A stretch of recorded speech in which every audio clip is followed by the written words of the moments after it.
are you asking if people get an artificial inflation on NBMEs they take simply because they took other NBMEs in close proximity and are reviewing them? So I'm going to answer this question, not hard to answer. Before we get started, let me be an asshole like I frequently am. Tell you to subscribe to my channel. I really appreciate it. Help grow this channel. Please share with one of your friends who's prepping for USMLE. Hit the like button. Hit the bell if you want notifications. And find me on Instagram at Mehlman_medical, MEHLMAN_medical. The link is down below. Now, let me answer the actual question here. So, are there cases where people score above their NBMEs due to active review of the previous NBMEs? Look, if you get any, let's say you sit NBME 25, 26, 27, and you get like 222, 224, and 222. If you sit NBME 8, what the fuck am I saying? If you sit NBME 28 after assiduously reviewing 25 through 27, and you score higher on 28, that's not artificial inflation, okay? I mean, the point of reviewing your NBMEs is so your scores go up on future assessments. That's the whole point, okay?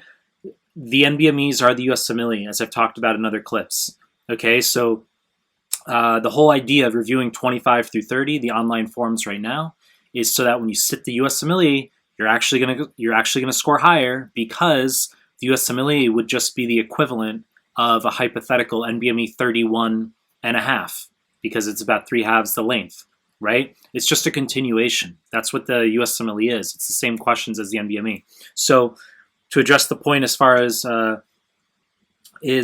would any of your NBME scores be a fluke because you just reviewed other NBMEs? The answer is no. Once again, all NBME assessments are accurate.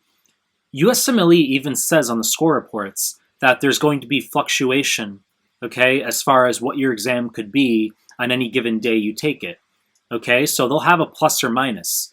There's a certain range that you're going to score within, okay? If you're trying to predict your score accurately, it would be based on how many NBMEs you've sat in the final days leading up to your exam. Obviously, the more exams you take closer to your exam, the more accurate of a prediction you're going to have. I was a little bit slow in articulating that because that's not actually recommended. You guys want accurate score predictions, but I don't recommend taking all of your NBMEs late like that. You need to actually take 25 through 30 in the final month and a half, in addition to reviewing offline forms 20 through 24. I've talked about this in other clips, but taking your incorrects from those forms, putting them into a Word document that you save as a PDF or a PowerPoint, and you review them assiduously. Okay, I've talked about reviewing NBME content in other clips, but the point is, no score you get on the NBMEs is going to be inaccurate. Okay, so if you take NBME 27 and you get a 222, you take NBME 28 and you get a 249, that's unusual, very unusual. Doesn't really happen, but 28 is accurate. Okay, and you'd probably be sitting at an average of those two exams. It makes sense. The NBMEs don't lie. Okay, this isn't speculation. They're the real USMLE.